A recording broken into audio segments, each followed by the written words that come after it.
Since last year, Supreme Master Ching Hai graciously allowed our association members to gather for international seminars. They were joyous occasions as Master and disciples reunited to meditate and pray for peace. During our visit to meet with our association members, Supreme Master Ching Hai also spoke of the teachings of past masters and answered the spiritual questions of fellow initiates. Throughout the ages, compassionate, enlightened masters have urged people to surrender to the greater universal power by seeking the divine within, from which all other goodness and happiness follow. This message was echoed again in Supreme Master Ching Hai's 7-part discussion, The Higher Duty of Enlightened Masters, with our association members on December 15, 2008.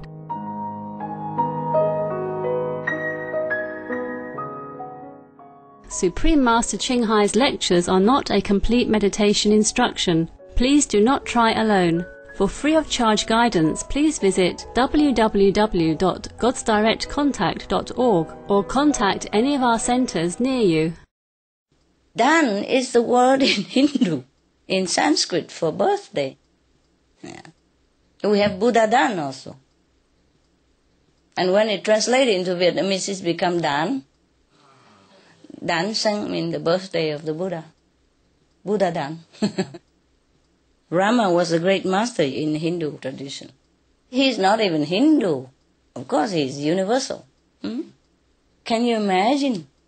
It's such a great celebration. Of course, tens of thousands of people come to see him. And he doesn't have a room to house all that. So maybe they have to be somewhere, in desert. It's also difficult to hide, yeah? So they can't just cook here, a stove, and there smoke, and there smoke everywhere, and then the government will know that there is a big gathering. You see? Even if they are in the forest, there is no such jungle in Iran. No thick forest, so even thin forest. So if you cook in nighttime, nobody see. Anything the master say, and you imagine the lessons that master did not even impart it to you, and you imagine changes and all that stuff. You imagine it in your head, and you wanted it to happen, and you tell everybody else. And if you're strong-willed enough, and your ego big enough, ambitious enough, you will have a bunch of followers, and then from that bunch of followers, they lead another ignorant bunch, and then that ignorant bunch collect another bunch just to make it big, and the more followers, the better, and they just want to enlarge themselves in ego, yes? But they want this glory. They see, the master is being worshipped by everybody and loved by the multitude. But they don't see the master power. They just see, that's just a person sit there, They talk and interpret the book. I can do that. Yeah, he seemed to even have more eloquence, in a way. And of course the ignorant people listened to him and understood him. And they don't understand. Also okay with them too. They don't care. How many people understand the real teaching of Jesus and Prophet Muhammad or Buddha or Mahavira, for example? How many? Many followers, but not many people understand. That's the thing. When Buddha is even still alive, another one compete with him. His cousin, because he was jealous of his fame, and admiration from his followers, so he wanted to do the same. And he has a big follower too. Yes, in any age, there's always somebody like that, yeah. These people not only don't practice, don't develop, also stop somebody else to come. Yeah, like they just go in there just to stir up trouble. And then later they don't practice and they just interpret something and they always say, I already became Buddha, master told me. If the master told you that you will become Buddha, why do you stop others to come, for example? If you are the Buddha, then master told you, then you must work with the Buddha, right? Work with the master, not against master. So you can see that. Yeah, but still some people listen. Because the same people don't practice also. Just want to join in for master miracles. Yeah. Expecting this and that, and when it doesn't happen, they invented some. They say, the inner master told me this, I have vision, this and that. It's all nonsense. Oh, what a pity, Anyway, sometimes the master says something, and the people interpret it into something else, and continue to do that. Yes? And don't follow the next step. Maybe the master say that to that person, and only that person truly understood, because it's just for him. And then everybody else tried to get some glimpse of it and interpret it in a different way, and it's different. That's why in one religion, so many branches even, they all think they are right. That is not correct. Even when the master alive, his disciple only defends themselves, not to go out and provoke war with other people, especially in the same family. Suppose they kill some of the enemies. That was the situation they had to. Nowadays, it's so free. You can belong to any order. Nobody say nothing. Why need to even fight with each other and kill each other, kill innocent people? Nobody go to heaven this way. I tell you, honestly, in the name of God. Nobody just go out, kill innocent people at random and go to heaven in the name of what? Don't care. The name of God or the name of devil. Nobody go to heaven this way. No prophet ever preached that. Have you ever seen that in the Quran? No. The prophet only said, okay, if you happen to die in the cause, of protecting the true teaching or protecting your brother and sister, then you go straight to heaven, and that is correct. Just because it's happened, people persecute them, And if he put his hand out to stop them and for the other to run quick, then he die. Then in that case he go to heaven, of course. But he's not to go out and try to kill the non-believer outside. No. They don't do that under the Prophet Muhammad's time. No, they don't do that. They just defend themselves. And in the course of defense, maybe they die or maybe they unintentionally hurt the enemies by it. For example, if he put a rock to cover himself, and then maybe the enemy still want to chase and kill him, and maybe he dropped the rock on the enemy and the enemy died. He did not have intention.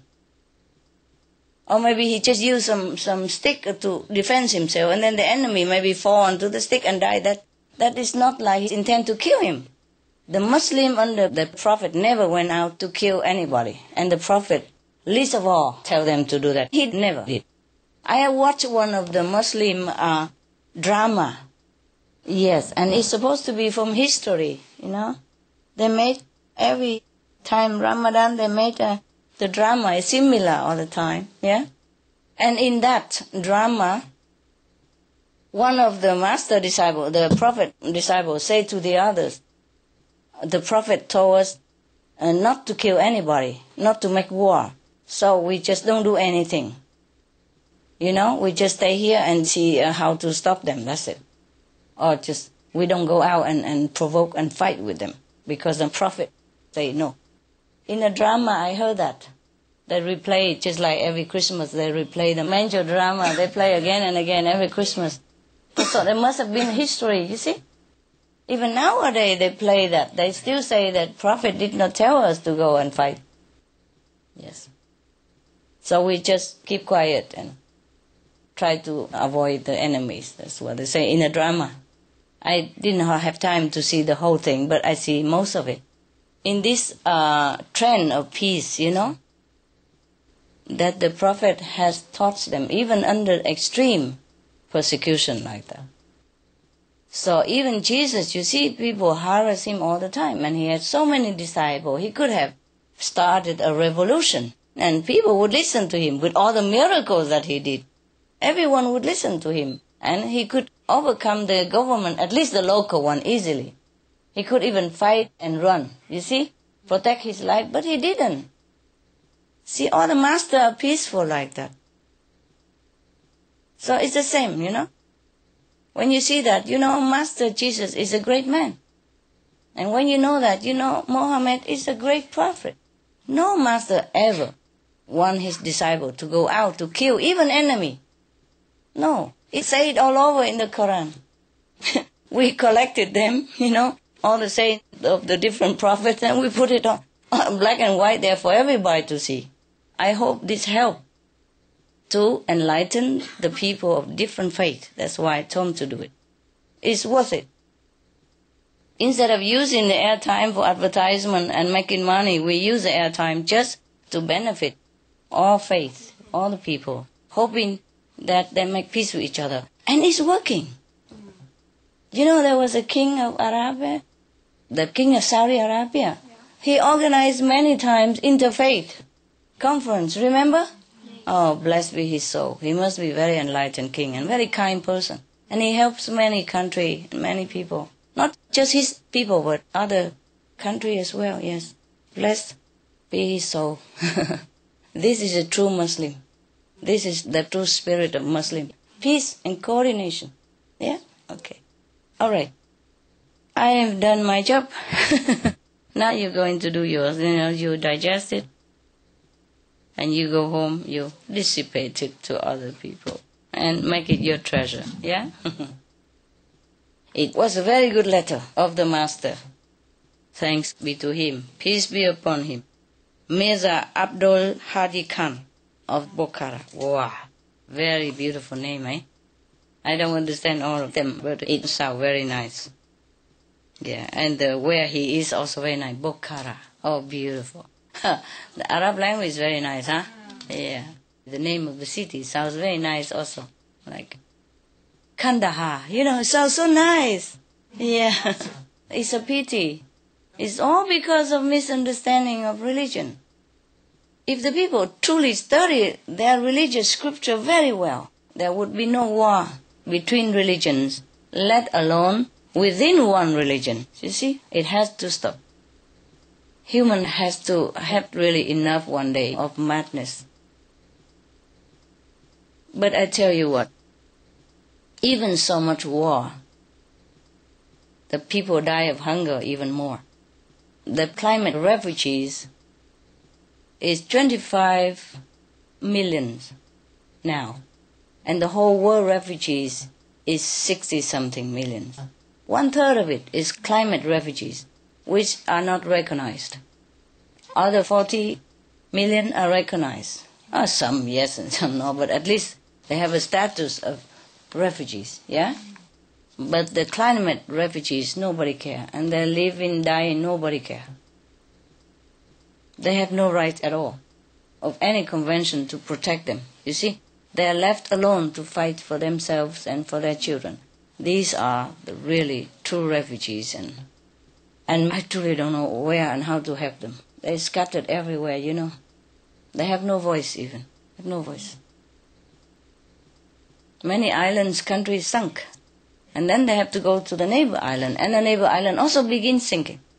And they move again and again. How can you live like that?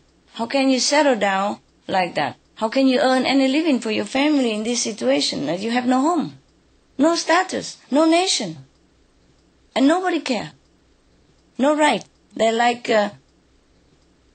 living on the edge of society, They're the third kind of people. Not even war refugees. And that is just from last year alone. Huh? I don't know how many more right now. And they predicted that in 2010, just 2 more years or another year and a half or something, there will be 50 million, double of that right now. And that is just an estimate, It could be more than that. I really have no more words to talk about this race of what we call human, Some don't really live as a human. They live like in hell, suffering no end. I just really pray that one day everybody will change and live like a true human, with compassion and love, which we have. All of humanity has love and compassion in them. They have it. They just choose not to recognize it, choose not to exercise it. So I just hope one day, we all awaken and remember that. Because that's the only life that's worth living, with love and compassion. Yeah? Without love and compassion, what are we? Yeah? If we only love our own family and relatives, the animals also do the same. Why do we proclaim that we are better than animals and then we can't even eat them? Do you see what I mean? Because we are one, We are one. Even with strangers. That's why when I go outside, I don't feel anybody is stranger to me at all, ever. That's why I trust them. I love them just like I love you. Yeah. I never felt like, this stranger, be aware of. I don't feel distance between me and them at all, ever. None of them, No matter who. Maybe it's a homeless or a salesman or a clerk or, bank teller, whatever. Yeah. I feel like they are just like you. Very trustworthy, very close, very intimate, very bloodline bonded, together, like family. Oh, it's a very nice feeling, though. You feel at home, like with everybody, yeah. Even if I don't speak the language, it's no matter to me. I immediately feel the link, Yeah, if I see anybody, I feel they're my people. Yes. We can talk forever and you meditate, okay? Okay. Lovely people. I see you later. Thank you, Master. Thank you so much.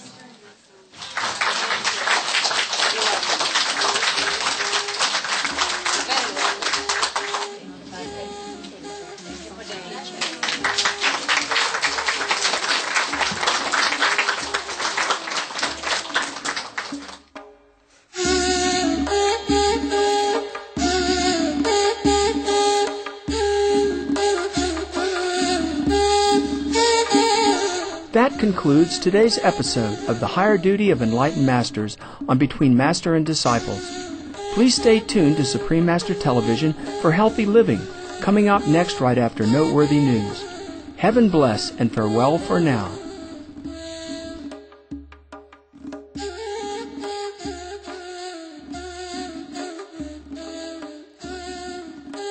For more details, please visit www.suprememastertv.com/BMD.